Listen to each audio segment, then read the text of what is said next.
충격적입니다. 이 여성 신도들이 한 목사로부터 17년간 성착취를 당했다는 주장입니다. 근데 이게 사실이라면 교회 안에서 어떻게 이런 일이 벌어질 수 있을지.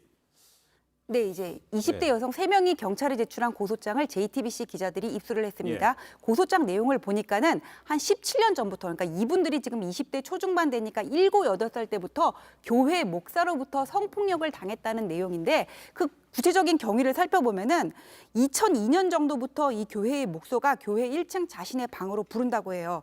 그래서 너 누구랑 성관계를 가졌지? 이러면서 빨리 불어, 빨리 실토를 해 이러면서 이야기를 하지 않으면 밖에 못 나가 이렇게 감금을 했다는 겁니다. 그럼 이 어린 아이들이 겁에 질려가지고는 밖에 나가고 싶을 거 아니에요. 그래서 제가 누구랑 성관계를 했습니다. 이렇게 거짓 진술을 해버리면은 자 그럼 내가 네 몸속에 있는 음란 마귀를 밖으로 나가도록 해주겠어, 빼주겠어 이러면서 성폭력을 일삼고 그거를 동영상으로 찍어놨다고 그렇게 얘기를 하는데 많게는 1년에 60번 정도가 계속이 됐고 피해자가 이 3분 말고도 더 있을 수도 있는 가능성이 있다는 거예요. 그래서 우리가 여러 사건들을 통해서 그루밍 성범죄라는 걸 많이 봤거든요. 또 심리적인 지배를 통해서 그게 어떤 육체적인 학대로까지 이어지는 그런 사건들을 많이 봤는데 이번 사건이 딱 그런 경우가 아닌가 일단 그렇게 판단이 됩니다. 일단 피해자들은 이 학교에 다니지를 못했습니다. 3명 또 다요? 네, 그렇습니다. 뭐 피해자가 또 더 있는지도 현재로서는 좀 확인해봐야 되는 상황이고요.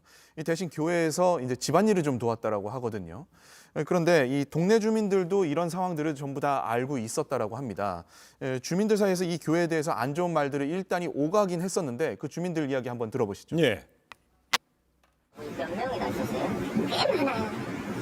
근데 아이들을 보니까 저희가 보니까 학교도 안 보내는 것 같고 일찍 그 머리도 전부 짧게 이렇게 잘라가지고 그래서 이제 동네 사람들이 막 얘기가 많으니까 막 겁도 주고 그랬어요. 겁이요? 어떤 겁을? 그러니까 이제 살기라도 좋다고 다 죽여버리겠다. 그래서 어떤 분은 언론에 신고해야 되지 않냐 뭐 이런 얘기들도 많이 했었고 그랬어요. 근데 솔직히 지금 요즘 세상이 너무 무섭잖아요. 그래서 누구 하나 어떻게 설득 나서서 어떻게 할 수가 없습니다. 네, 소문이 있더라고요. 아니요. 그런 거는 전혀 저희가 알 수가 없고요. 네, 일단 이 고소인이 3명인데요. 이 3소녀의 결단으로 이 소문만 무성하던 이 교회 내부에서의 일이 일단 이렇게 수면 밖으로 나오게 됐습니다. 그런데 학교를 안 다녔다는데 당국은 왜 몰랐는지, 또 이 여성들의 가족들은 뭘 했는지요? 그러니까 지금 이 목사 말에 따르면은 이 아가씨들의, 그러니까 이 여성들의 부모가 자기한테 이렇게 자발적으로 와서 아이들을 맡겼다 이렇게 얘기를 하고 있는데 아직 부모에 대한 조사가 안 됐기 때문에 부모와 목사의 관계가 어땠는지는 아직 확실하게 드러난 게 없어요. 그다음에 그 출생신고는 돼 있는데 학교를 다니지 않으면 당연히 교육청이나 지자체에서 조사를 나왔을 거 아닙니까? 근데 지금 들리는 말에 의하면은 그렇게 교육청이나 지자체에서 조사를 나오면은 이 목사가 이 친구들한테 이 피해자들한테 바보 행위를 하도록 시켰고 목사는 좀 정신적으로 문제가 있는 아이들입니다. 이렇게 거짓말을 하면은 당국에서는 그냥 그 말을 믿고 갔다는 거니까 지금 이 교육청이나 지자체도 좀 문제는 있는 것 같습니다. 그런데 경찰이 압수수색을 좀 서두른 것 같은데 찾아내려는 증거물 좀 어떤 데 집중이 됐어요? 네, 이 JTBC 취재진이 어제 이 경찰의 압수수색 현장을 포착을 했습니다. 지금 이제 나가고 영상이 있을 텐데요. 이 영상 보면은 이 성착취 이 동영상 파일 이거를 좀 찾기 위해서 경찰이 일단은 들이닥칩니다. 여기서 캠코더 그리고 또 SD 카드 이런 것들을 일단은 압수를 했다라고 하고요. 이것 말고도 이 같은 지역 그리고 또 경기도 일대에 교회가 성전이라는 이름으로 여러 건물들을 일단은 사용을 하고 있다고 합니다. 여기까지도 이제 압수수색 범위를 확대하겠다라고 합니다. 그럼 해당 목사 측 입장 내놓은 게 있습니까? 일단은 뭐 저희가 목사 측에서 입장을 들은 바는 없습니다. 그런데 이제 부인을 통해서 입장을 좀 들었는데 한번 들어보시죠. 저희 목사님은 애들한테 뭐 정말로 손하나 대고 그렇게 하시는 분이 아니셔요. 그거는 저희 교회 교인들 다 압니다. 그렇게.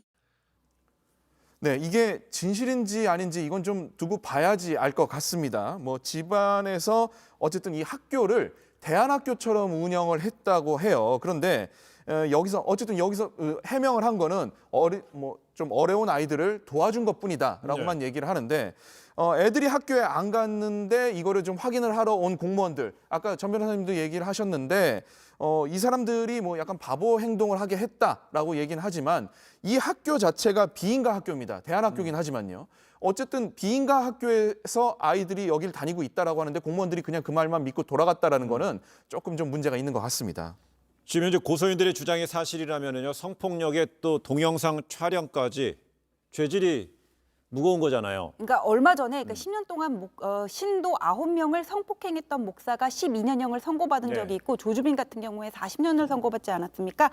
이 경우에는 지금 7살 때부터 성폭행이 이어졌어요. 그럼 공소시효 문제될 수 있지만은 이건 지금 법이 개정이 돼가지고는 뭐 강간죄 같은 경우에는 공소시효가 폐지됐고 13세 미만의 경우에는 또 미성년자에 대한 성폭행 같은 경우에는 성년이 된 때로부터 기산이 되도록 이렇게 바뀌었기 때문에 일단 이 부분은 문제가 없어 보이고요. 그다음에 7살 때부터 이렇게 성폭행을 했다면은 최장 무기 또는 10년 이상까지 지금 법정형이 돼 있고 1년에 60회씩 많게는 그렇게 벌어졌다고 하니까는 이게 상당히 죄질이 안 좋고 형량도 높을 것 같은데 문제는 이것들이 증거를 통해서 얼마나 확보되느냐가 관건이거든요. 네. 그래서 지금 동영상 관해서는 경찰이 찾고 있는 것 같고 피해자들의 진술이 중요한데 지금 기자들이 취재한 바에 의하면은 아직까지 좀 왔다 갔다 하는 부분이 있는 것 같아요. 그래서 이런 경우에는 성범죄 전문가가 옆에서 이렇게 진술을 도와주도록 그렇게 제도가 돼 있거든요.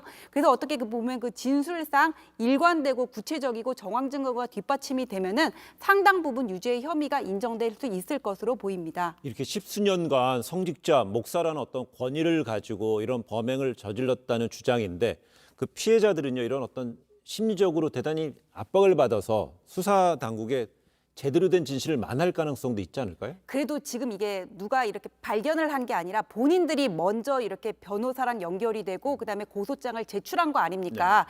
그래서 어느 정도 이제 그런 부분에서는 벗어났다고 봐요. 그래서 이분들이 그런 그 지배 관계에서 확실히 벗어나서 진실을 얘기하게끔 이제 우리가 도와줘야 되는 거겠죠. 알겠습니다.